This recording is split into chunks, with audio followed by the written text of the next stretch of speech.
Well, how are you? I'm good. How are you? Great. Greetings from the East Coast. I'm talking to you in Las Vegas, I take it, right? Yes. And you are, look at, I'm so bad. I write the name down as I showed you before we started. Shirin Siavashi. Did I get it right? That's perfect. I was nervous about pronouncing your first name, not your last name. Oh, really? Because that's Yes. normally people get that wrong too, but you said it perfectly. Thanks. Yeah, it's the second half, Shireen. I was calling Shirin, but I had the accent on the Oh, wrong part. yeah. People say Shirin. Like there's different ways to pronounce that name, but I've always said Shirin. Oh, I like that. Very cool. Well, yeah. welcome to Guitar Tales. Thank you. We are so happy to have you. The way we got you is that Scott, Guitar Mrs. Stengel, he's our publicist. His hmm band opened for you. We were trying to figure out in Seaside Heights either 2017 or 2018. Do you remember? Probably 2017, I think. Okay. And Might he's even have been 2016 because I think we did that East Coast tour 2 years in a row. So okay. like 2016 and 17 probably. Okay. And he said when you got on stage, you just shredded. He said Oh, he said he was he wasn't sure what to expect, and he said as soon as she got that guitar, he's like, oh, she's the real deal. oh, thank you. Otherwise, you wouldn't make guitar test. But no, I'm Yeah, kidding. yeah, I remember him because I remember that he gave me like his little business card and I put it in my pedal board case and I was like, Guitar Assist, that's a cool name. Isn't it cool? That you know It the is cool, history of yeah. it? You know the background of that? Because he's a pharmacist, right? Right, right. Yeah, Yep. yeah. Yeah. We even have, let's see, we have them right here. We have business cards for our show too. So we got these cool business cards. Oh, cool. Yeah. Which Nice. we don't do anything with because it's 2021 and no one uses business cards anymore, but we Right, got them. yeah. But you Yeah. got them. That's But the we got important them. thing. Yeah. So we could do 3 hours on you, I suspect, because you have such a cool story. So I'm going to jump right in. So, and I warn you, my dog would be making noise. He is right Oh, now. that is, he's so cute. Yes. Put him on the ear, and then we'll shut up. Here he is. There's Bo. Hi. Hi, Join us. doggy. And we know that you have a dog who might be, he's being Oh, held at bay right now, it's right? my housemate's dog, yeah, but they're being good right now, so. All right, good. So you're in Vegas. You're in Mhm. Cirque du Soleil, which is just Yes. such a cool thing. I also, Scott sent me your Instagram page, hmm and I see you're a photographer. You're interested in either astronomy or astrology. I'm assuming astronomy. Or you just like, Astronomy. yeah. Just quick side note, I definitely don't feel comfortable calling myself a photographer because I literally started a year ago. Okay. So don't ask me any like in-depth questions there, but I definitely love it. It's like a So you new take hobby. pictures. I Yeah, take pictures, yeah. that's right. So, but they're beautiful. I mean, I was Oh, scrolling thank you. this. Yeah, they're really nice. And I noticed you seem to have a taste for the outdoor pictures. You had a lot of good Yeah. indoor pictures, but the sky The really sky, seemed. yeah. Isn't that something? You got Yeah, some moon it's shots. definitely, I've always been very like interested in space and stuff and always just loved the night sky. And it just kind of happened during the pandemic because there was literally nothing to do. We couldn't go anywhere. And I Right. mean, obviously, we were all Yeah. in the same boat. Yeah. And I just started, it's so hot in Las Vegas, obviously. So Yeah. Like for, 120 hot. yes, like and now Yeah. it's finally cooling down a little bit, like around this time. But so when we shut down everything last year in April, May, it was so hot. So like literally you can only go out late at night.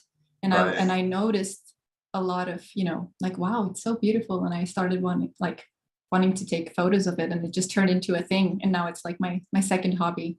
Oh, that's great. There's something about the desert sky. I mean, I get a nice sky Yeah. here. There's nice skies everywhere, but the desert sky, it's spiritual. Yeah.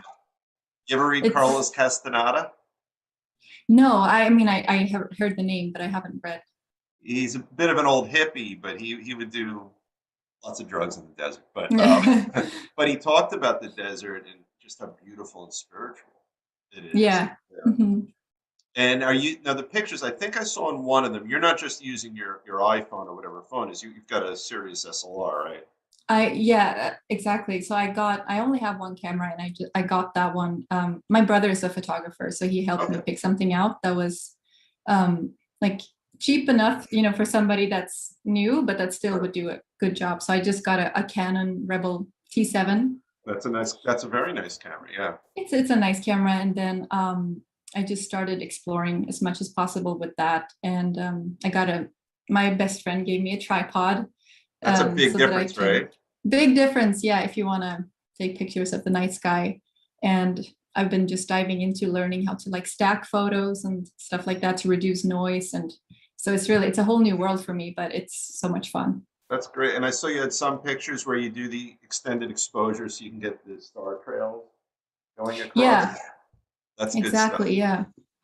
I've only tried that a few times, literally outside the house, so not Right. very much. There's this really cool program. I think it's called Star Stacks. Could be Okay. wrong, something like that. It's a free program. Oh, It's nice. really helpful. Yeah. That's good stuff. So that's a side hobby. And Yes. I guess we are Guitar Tales, so I'll talk about guitar a little bit. Yeah. Um, so when did you start playing guitar? So I started a little bit when I was 11 because I got an acoustic guitar. Okay. And I just learned the basics, like a few open chords. And because I was always obsessed with music, but I was mostly singing Okay. as a kid. And then I started guitar more seriously, and I started electric guitar when I was about 14. Okay. And where did you grow up? Sweden, Gothenburg, Sweden. Okay. All right. And when did you come? So were you playing out there and you came here? When did you come here? So I came here literally on my day after my 21st birthday, I think. Oh, Yeah. So okay. before that, I never studied music or anything, but I was playing. I had an original band in Sweden, and I was just playing and practicing a lot. And then I had a dream to go to MI, like the old GIT Okay. in LA. So that's why I came here. Well, that's great. And did you go straight to Vegas or? No, I lived in LA until 2018, I Okay. think, or Okay. 19 maybe. So that's an interesting music scene in LA. And you got a lot of Yes. competition out there, but it's also there's a lot of opportunity for growth and things like that, right? Definitely. Yeah. When I was out of music school, I just knew that I have to find a way to survive playing music somehow. And then what happened was that I ended up finding Dollface, Right. like all female cover Right. band that was out in Vegas. So even though I was living in LA, we were going back and forth all the time and playing out here and Right. traveling a lot. So that was very good experience for me. And you're not with Dollface anymore, right? No. Okay. And that's the band that Scott opened for, right? The one Yes. in Seaside. And he said you guys were just fabulous. Thank you. Yeah, that was I mean, they're amazing. That was a fun band to be a part of for sure. That's great. And what was your guitar of choice back then when you were with Dollface? Was it the Gretsch or was it something else? No, I've always been like a Les Paul person, and I have what I was playing for about 3 years, I think, with Dollface was it's a Gibson Signature T. So Okay. it's like the tribute model to Les Paul Nice. when he passed. It's a great guitar, but it's really heavy. Okay. So I Get on ended your up back. getting very heavy. I think that's part of the reason why I started developing tendonitis, Oh wow. because you shouldn't be doing like 4 hour gigs with a guitar like that. At least I shouldn't, you know. Right, right, right. But so that's why I got the Gretsch, which is like a semi-hollow body, and I started using that more to kind of give my back some relief. Right. And even your Gretsch had a less Polish shape to it. Yeah. Notice the body was very is it a Gretsch Les Paul copy or just a Gretsch? Just a regular old Gretsch? It's no, it's not a Les Paul copy. I have it right here. Like you can, it's it's a little like it needs some work done. I have a little bit of tape and Beautiful stuff though. going Yeah. here. So Is it it's a Les Bigsby? Paul shape. Bixby. Yeah. It's the electromatic jet. Um, yeah. So I mean, it definitely has the Les Paul shape kind of. Yeah. Um, it's a really great guitar. It sounds great, like even when it's not plugged in because of the semi-hollow body. It just That's why really you were clear. that's why a lot of your videos you don't have it plugged in. I was wondering why you were doing that, but it did sound good. Right. Yeah. Yeah, I've been diving into a lot of like finger style stuff and like just chord melody things. Yeah. So a lot of the time I end up not plugging in or just plugging in like a very quiet, clean tone to Right. not disturb my housemates. And Right. That's right. Now, one of the questions that we've been asking all our guests on the Zoom shows, and even a little bit. We've only had one studio show since COVID has subsided a bit, if not a lot. Is how COVID has affected your art and your craft. You went from you were in Dollface for a while, right? Mhm. You're a performer and you're out in front of people, and then March, April of 2020, suddenly we're all locked in our homes and apartments, and we're outside. We're not really supposed to be around people. So, what did that do to you as an artist? Oh wow. Um, The good and the uh, bad. it so many things. I mean, first of all, I just think that it just given me a new sense of appreciation. Like I feel like I was always grateful that I got to Right. play music full time, but at a whole new level now, because it's still like when you do something consistently, it becomes work no matter what it is, and you get tired. And Yeah. like with Cirque, we do 10 shows a week, which is Wow. tiring, very tiring. um and the whole like play every show like it's your last, Hmm. like I feel like I got that as a concept before, but now I really feel it. Like I'm still reminded every show that this is not to be taken for granted, and that we're so Right. lucky to get to do this. And I feel like it's like embodied now, like that gratefulness, that we get to play, because it's That's not that's a given.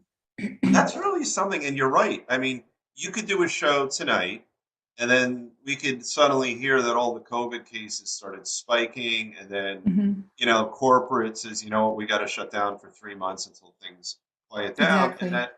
and who knows what happens after those 3 months? Like, I'm not trying to Yeah, push your buttons no. tonight, but yeah, Yeah, yeah, I mean that's how we all feel all the time. Like yeah, it's because it was looking better for a while, and then the Delta right. variant happened. So I think we're all like just living in the moment more maybe Right. than before COVID. So COVID hits. So were you playing actively on a regular basis right before COVID hit? That was Yeah, I was doing Cirque when that happened. Oh, okay. So you're with Cirque by then. So I'm assuming it shut down for a period of time, Hmm. right?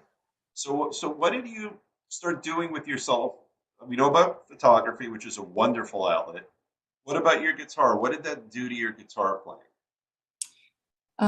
Wow, I mean, it was such a long time. So I went through so many different phases with music, because I think in the beginning I was kind of excited about all the free time. I can play whatever I want, so I was Right. just playing a lot. And then because I do have tendonitis, sometimes when I get a little too excited and I have those really long practice Right. um, moments, then that gets worse. So I kind of had to stop for a while. So I think there was probably a month or so that I didn't play at all. Which is almost, was there some part of you that thought, oh my God, that, like obviously separate from the tragedy that's going on all around you, did it give you a little chance to heal and sort of catch up a little bit? Definitely. Yeah. Yeah. And then also, I've been wanting, it's been, on my list forever to write more music. Okay. And I tend to kind of put that aside and like, yeah, at the when the time is right. And I having that space where I wasn't playing all the time or working on something definitely opened up more like of a creative flow. Yeah, because if I would imagine if you're doing 10 shows a week, that's Hmm. got to be, and it's a 4 hour show ish. Oh, no, no, no. For Cirque four du hours, Soleil. that was with Dollface. We would Oh, do okay. like a 3 1 hours or 4:45s or something like that. Circus is 90 minutes twice Oh, a day. that's still a lot though. Yeah, So you're doing that, and then in between, you're maintaining your home and whatever you have going on in your life, and it doesn't leave sort of the emotional bandwidth to sort of tap into your creative energy, I would think. definitely. And also for me, a lot of it is the time. Like I'm mostly creative at night. And if Okay. if I'm working at night, if I'm doing shows and I come home, like that's Right. normally the time where I would maybe write. But it's hard like to open up that space for creativity to write music when you have to go play 2 shows after. At least for Right. me, Yeah. that's difficult. So yeah, that was definitely something that was good about being home a lot, that kind of opened that up a little bit. I appreciate the segue. Even for something as simple as me doing my interview show, I'm Hmm. practicing law all day long. And Yeah, I try to set aside half hour, if I'm lucky an hour and a half, just to sort of take off my lawyer hat and yeah, put on, and not that they're mutually exclusive. You can be a lawyer and be interpersonal and care about learning about other people, but it's a different vibe. And I would think for you, you know, you have an obligation when you do circle. We'll learn about it in a little bit, but I would imagine there's just a zillion performers. There's your employer. You want to take care of your audience. So you have to put your yeah, brain in a certain place because you want them to exit what they've seen from you with a smile and feel enriched, right? So you gotta, exactly. yeah. So you got to put yourself in a certain framework. And I think for artistic endeavor, and I think in a good way, there's a little bit of self-indulgence there, you know, and you can't really do that if you're trying to get into the mindset of taking care of other people, right? Hmm. Yeah, definitely. So what did you do creatively? Did you put some decent music or songs together?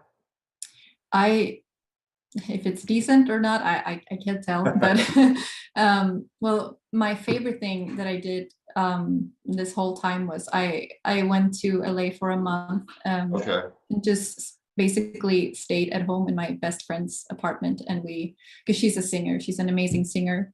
Okay. Her name is Aim Almas, and we used to be neighbors in LA and see each other all the time, and we haven't gone to spend so much time together the past few years Right. for many reasons, because she's also a touring musician, and we finally got the chance to just be in a space together and write something which we wanted to do for a really long time. So that was really cool, like getting to write. We made an EP, Oh, that's just fantastic. the two of us, like completely by ourselves, and none of us have really produced before, so it was Okay. a whole learning experience, not only writing everything and just well, recording everything.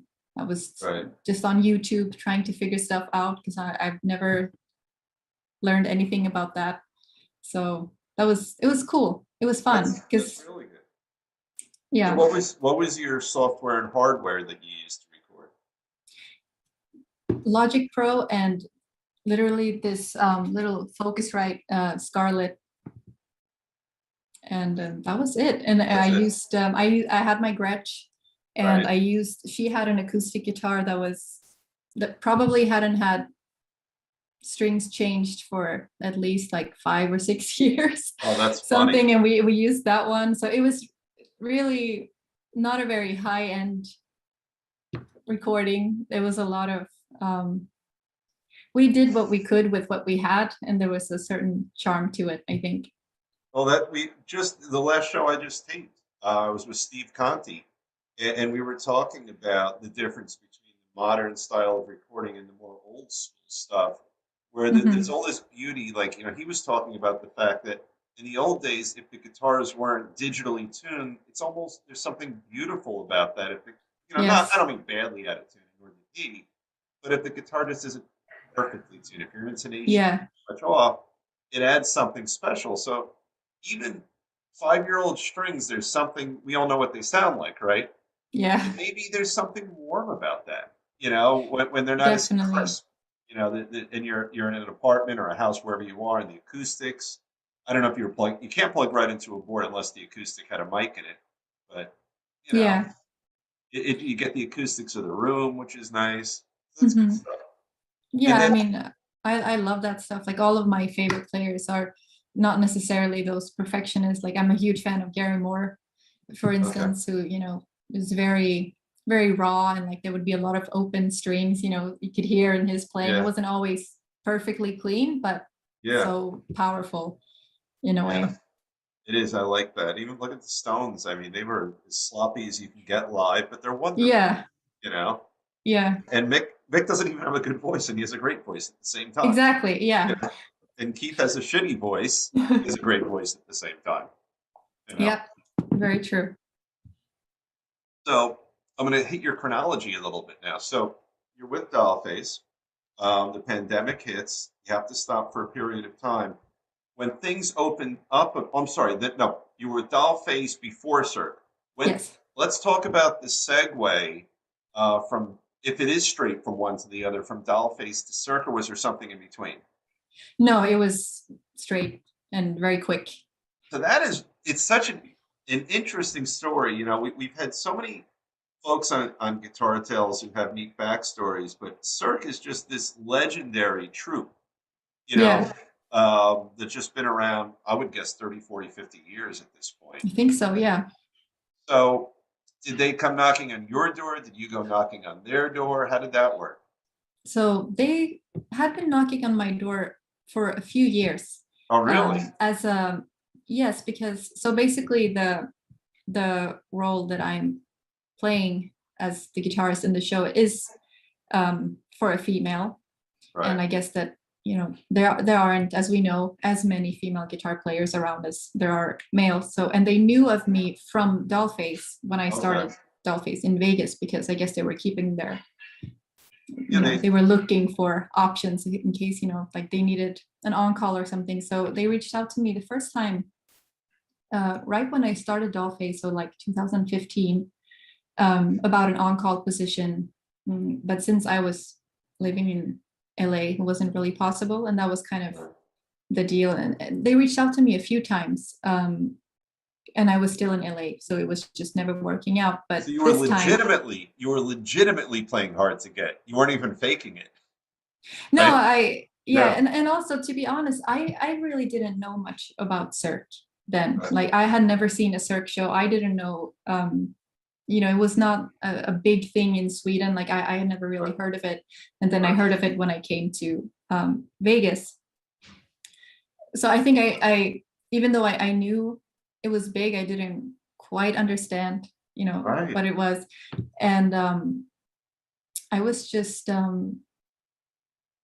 yeah, I was living in LA, so it would be hard for me to accept an on-call position where they want somebody to be there all Oh, the time. so Eh, so on call is not a full-time steady gig. On call is saying exactly. Basically, we need somebody this just in week, case. or yeah.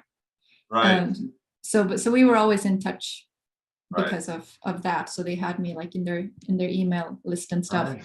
And then I moved to Vegas early, I think it's been, yeah, early 2019, I think. Okay. Um, and then we were in touch again. So you moved to Vegas not for them. Not for them, no. So what brought you to Vegas? I just, there was a lot of things happening in my personal life at the time, and I wanted to try something new. I was already working in Vegas a lot, so Okay. it made sense. So I thought I'll give it a try. It wasn't necessarily supposed to be a long-term thing. Right. uh, Right. and then I was really lucky. Just a couple of months after that, I got Cirque, and it was, once again, they reached out to me about an on-call position, and then I ended up getting the job, and it kind of segued into a more full-time contract. That is wonderful. Now, what people might not understand, I mean, I haven't seen Cirque. I've seen Blue Man Group in Vegas, Yeah. but so I know it's nothing to one has nothing to do with the other. But I've seen a show in Vegas. So people will think of a show and think, oh, she's underneath, that the band pit, and no one really sees you, but they hear you. But my understanding is that that ain't you. You are prominent right on the stage in the show, right? Yes, so that's what's different with this show, is that well, first of all, there's no band, so it's all Okay. Michael Jackson's music, Oh, okay. modified for the show. Okay. And then the only live musicians is the guitar player, and there's also a singer. Oh, so you were Um, really prominent in this show. yeah, so both me and the singer are parts of the show as characters in a Okay. way. Unfortunately, we have no interactions because she's literally singing on a half moon that's flying Okay. around the the stage. So it's really cool stuff, but it's not a regular band scenario at all. Okay. So are you? So first of all, I hope I get it right. Was it Slash who recorded a song with Michael Jackson? I'm trying to think. There was one of his I, famous songs that a rock star did. I know Eddie didn't. Eddie played one of his. yeah, Eddie did Beat It.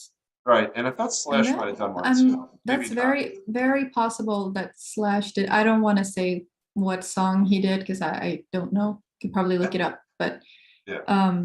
yeah, and then I mean the role I'm playing is basically based off of Jennifer Batten, Okay. that played with Michael for years. And I mean, she was, I don't know for how long she was his guitar player, but I mean, she was iconic, and her whole style with the mohawk and her clothes is kind of what inspired the role of the guitar player in this show. Well, that's great. So when we eventually edit, maybe you can get us some pictures of what you're doing in that role, and we'll get them on here. That would be really Definitely, yeah. yeah. It's So it's got to be interesting. I mean, you're going from being in doll face where you have to learn your songs, you have to obviously get dressed up to go on stage, but then you're just performing songs. But now you're a character, and that and do you have to emote like certain feelings? Like, what do you have to do to convey that vision that they have from Cirque to the audience? that's probably been the biggest challenge, because it's a whole different world, Right. you know, of theater and acting. And obviously I don't have any lines or anything. I don't have to dance, thank God. But it's basically a lot about, I've learned a lot about posture, like to make your movements big. Your movements are never too big, really. Like you should Right. be larger than life. Because you're not And film. They say the difference between film and stage, like actors can tell in mhm. film, but everything on stage is big. So you have to make all your physical movements big, right? Yeah, which has been some. I'm not. I'm more of an introverted person, so it's easy You for me seem to like you have like, yeah, yeah. yeah, like it's easy for me to be in here, and I really had to learn how to, like they say, open up and to think big and like a lot of things like that, and to really, I think you just kind of learn to step into like some sort of alter ego. Well, that's what I was leading toward. You know, I just went about 2 or 3 weeks ago. The third guest we ever had on Guitar Tales was Nixon's Head, a band out of Philly. And their singer, Andy Rosenau, has a nice, quiet demeanor. I've known him for 30 years. And he's just like a nice, quiet, unassuming guy. When I see them live, he just explodes. He is Andy, but he's a different Andy. And, Yeah. and he's got almost a bit of, it's almost, I wouldn't call it swagger because that might sound almost obnoxious, but there there is there is this sort of larger than life confidence that exudes or exudes from him. He exudes on stage, which then he comes back. I was like, "How do you think? Did you like it?" You know, and you seem like a quieter person. Do you have that alter ego where you become this larger person when you're on stage? For sure. um Yeah, and it's something I'm still working on, to be right, honest. Like it's something you really have to learn to get out of your own head and to just kind of serve, you know, the purpose right. of the show, which is sometimes it's hard to do 10 times a week. I bet. It's definitely, I need a lot of recharging time after. Right, because that's an uh, energy suck, right? In a good way. in a good Right? way, yeah, but Yeah, it definitely takes a lot of energy because I mean the whole, you've seen the photos and I'm sure people are yeah. going to see it, like the costume is, it's something else. Right, It's yeah. pretty extreme, so there's no place to hide. You have to like really be present and, you know, act as if, yeah, it's a challenge, but it's fun. And you're under a literal microscope. I haven't seen your show, but I would imagine that people in the metaphoric nosebleed seats, even if they're far from you, I'm going to guess that there's screens that they can watch where you're taped or filmed, and I'm guessing there's screens all over the place. So if you have an important piece of the show, it's a close up on you, right? Yeah, actually not the whole show, but in the end, there's a solo section, Right. where I'm the only one on stage for a little bit, and then Oh they have, wow. it's basically a guitar solo that comes in right before Black or White, which is one Okay. of the last songs I of like that the song. show. I put that on my Great playlist song. for running. Yeah, Yeah. yeah, it's a great song. I mean, honestly, all of Michael's songs are amazing, I think. But Yeah, so yeah, then that was weird the first time I did that, to see, you know, your own face so big on a screen like yeah, that. That and was there's nowhere to hide. nowhere to hide. No, I mean, if you just have to scratch your arm, even, everyone will see you scratch your arm, you know? Exactly. Which is, I feel like when you're in a band, you can kind of hide behind each other sometimes. I You would have think, that yeah, sense of, yeah, you know, it's nobody's looking at you the whole time. And I mean, of right. course, in the show too, there's so much going on, but And still being one of the only musicians, you feel very, it's a little lonely sometimes. I bet it would be. Or even if you're playing with Dollface and you're annoyed because your bass player missed the note or your drummer isn't keeping time, you could sort of jokingly sneer at them, "What are you doing?" and kind of laugh. Yeah, But in this, you're in character. Whatever your emotions are, they're staying back here. They can't come to the fore, right? exactly. Hmm. But you're done in 91 minutes in. You can go backstage and say, "What the hell are you doing?" or what have you. Yeah. That's interesting, though. And then, yeah, and then you've got to, so if you have two shows a night, how much time do you have between shows? Do you get to rest? Do you eat? Like stuff like that? We have about an hour. Okay, so Um, you're on. That's 4 straight hours you're on, really, because I would imagine yeah. the hour you're just sort of resting. I would guess you have to keep your costume on for that hour, right? Um, we can get out of costume, but we have to keep the wigs on. Okay. Which is, if you've seen the photos, my wig is pretty extreme. Yeah, yeah, yeah. But luckily it's not very heavy. It looks heavier than it is, so it's not much of a problem. But yeah, So on the front end, let's say your show start, like you have a show tonight, I assume, right? actually no. Well, normally we do, but we're off today. Okay. So let's say you know, what is it? Right now it's 7 for me, so it's 4-ish for you. I'm really bad at math. 7 minus 3 I had trouble with. But which is why I'm a lawyer. So it's 4-ish for you. Let's say you had to go on at 8. How much earlier than the show do you have to show up? Like, do you have somebody putting on your makeup or do you do it yourself? So all Cirque artists learn how to do their own makeup. That makes sense. So Yeah. so we do that ourselves, and then um, I usually get with the first show is at 7. I usually get there like 5 maybe, Okay. unless I have, we have rehearsals and stuff going on, which we've had a lot now coming back from, such a long time of not doing shows. Everything has kind of been Right. reintegrated. So we've had a lot of long days, How much time did you have? rehearsals and stuff. How much time did you have off? Ballpark. Gosh. Like a year? Um, yeah, a little over a year, more than a year. Wow. Yeah. So that's a long time. It's a long Um, time. Yeah.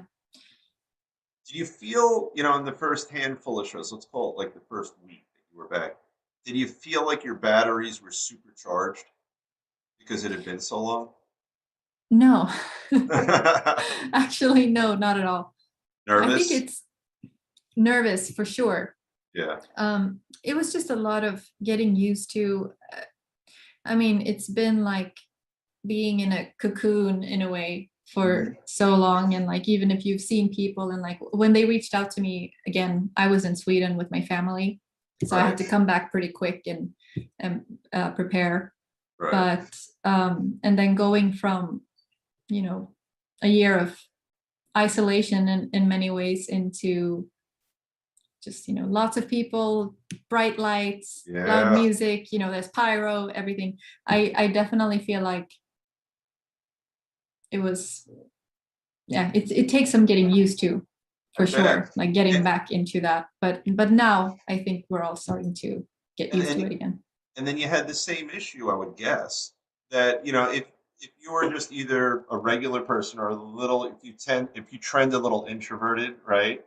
You had to sort of reawaken your extrovert, Yeah, who had been quiescent, yeah, for 13, 14 months, right? You're yeah. hanging out with your family, you're with your friends in LA a little bit, you're pursuing your artistic endeavors, and then you have to switch gears where, you know, 4 hours with 1 hour break a day, Hmm. 5 days a week or whatever it is, you have to let that other big part of you out and reawaken that big part of you. So that's probably a bit of an adjustment. Oh, definitely. It's just, I mean, I think you learn pretty quick to get back into it, but Right. just the sense of being tired, like it's more draining when you haven't done it for a while, and it Right. takes some time to get into that kind of that balance of being able to do 10 shows a week and function. Right. But I feel like now I'm starting to get into the flow again. I think we all are starting to get used to it. I bet. And something that occurred to me that impresses me about, I guess it would be the producers or the directors of Cirque, is that in today's modern world with all the lip syncing and everything that goes on, how easy would it have been for them to just have guitar tracks and have someone playing air guitar to the tracks instead of having a real guitar player? And they made the creative choice, which I think is really impressive, to say, you know what?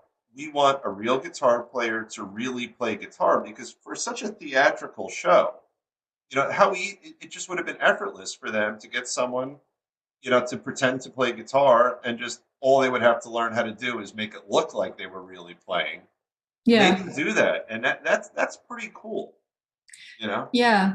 A lot of people actually don't think the guitar is live, which is something I have both read in comments and heard people He's say. so good it can't be real.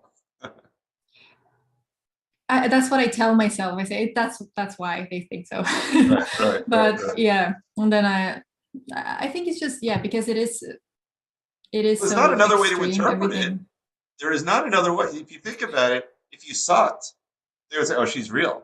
You're right. Well, that's what I tell myself when I make a mistake. I'm like, okay, at least now they know I play Yeah, that's for real. true. Yeah. And then, so I'm guessing you're just wireless and someone's working the amplifier magic. You probably have very little to do, or do you have much to do with the hardware? No, It's all nothing. them, right? It's all programmed. Yeah, it's a fractal, I believe. And it's all pre-programmed, like different patches for different parts of the songs, and they just go Right, off.